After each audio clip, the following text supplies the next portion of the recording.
All right, people, I want to discuss this topic with you guys here today. This was actually inspired by Austin over on the X platform.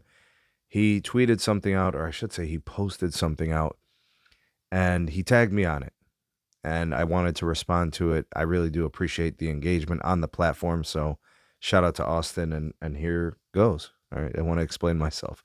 All right, so he put out this image that you guys will see on the screen, and it's an image of uh, ticker sign T, which is AT&T, ticker VZ, which is Verizon, and then ticker TMUS, which is T-Mobile US. And you will see the valuations are, there's a huge disparity. First of all, AT&T used to trade at like $13 or something crazy. They have done an impeccable job of fixing their stock price. It's been a long time coming. They had to do a lot of things. It's been a long road. And trust me, they're still recovering. Verizon, I think there was a point where they were trading over $60, maybe $63. They dipped down into the low 30s, and they're kind of halfway back to their climb, back to where they once were, pre-pandemic or whatever. And T-Mobile, for what it's worth, I mean, there was a time where they were trading, I don't know, pre-merger. I think they peaked at like $77 or something. Then they merged with Sprint, and it jumped to 120 or something like that. And then organically after that, you're talking about the stock getting up over $200. And I think they peaked over 260, maybe 270. I don't know. I try to track these things, but it's just a lot. But anyways, there was a time just recently when T-Mobile US was a market cap of $300 billion. And they've been kind of peeling back since the most recent quarterly earnings. And I think what's happening there, guys, is there's a couple of situations that I think are weighing on the ticker and weighing on the stock. And I'm not going to say that it's a concern, and you guys can do your own homework, and this is never going to be financial advice, not from me.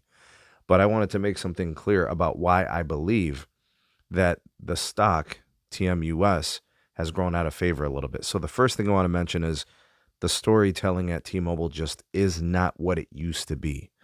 The story at T-Mobile was turning into something from nothing. It was the young, scrappy upstart. It was the uncarrier movement.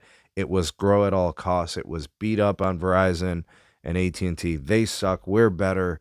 You got all this attention, long hair John Ledger and all these things, right? That story is no longer there anymore. Or at least we could say it's not what it once was. The panache, the shine, the excitement, it's just not there anymore.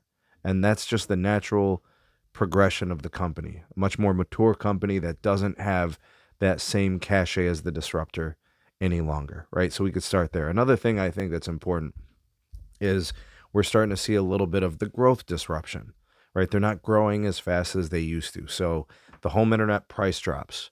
Why are you dropping price? Well, you're dropping price because people don't want to pay premium pricing for your product because it's an excess capacity model. It's not really designed for home broadband use for most people, right? Yes, people take it, and they're badly trying to get away from cable, big cable. But let's be honest, when you're selling it as the baloney of the internet industry and you price it at $50 and nobody's buying it, you move the price down to 35, then it starts selling. That's the customer telling you something, right? They're not willing to pay 50, but they'll pay 35 or whatever the case may be, right? And then the growth returns. When they price more competitive, their growth comes back. And when they price too high, they slow down in growth. And it's a bit of a lever that they've been pulling for a while now. The thing that I kind of want to mention is, T-Mobile is no longer setting trends. Now it seems like they're kind of being reactive and responsive, but they're not really being the proactive provider anymore. They're not the ones setting the trend and making Verizon move. They're not the ones that are causing AT&T to move. Not anymore. That used to be the case, right? The other guys used to have to respond. Now they're the ones setting the trend, and T-Mobile's the one trying to figure out where they fit in, right? And let's not forget, every year T-Mobile is spending $9 billion in CapEx. T-Mobile has unsecured and secured debts, and they've got corporate actions, right? They're paying dividends now. They're investing in wireline infrastructure. They're buying fiber providers, and they're doing corporate actions and share buybacks.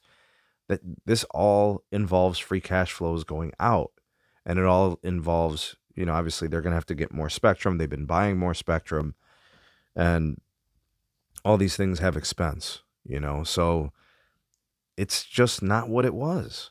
Maybe T-Mobile US has peaked. Maybe it has. I don't know. Again, this is not financial advice. But when I'm looking at the industry and I've seen how things have played out for the other ones, is T-Mobile really that different than Verizon and AT&T? Or are they basically going to be transitioning to one of those old-fashioned, old-time carriers? You might expect to see the stock pull back more, especially since they missed growth. And, things could be harder to come by in the future. We'll have to wait and see. Again, I'm not projecting. I'm not predicting. I'm just looking at the numbers and responding to, Austin's take on this. And, that's kind of what I see. But drop me a comment, drop me a line. Let me know what you guys think about these things and what your thoughts and opinions are. Like, share, subscribe, check out some more videos. We'll see you guys soon on the next one.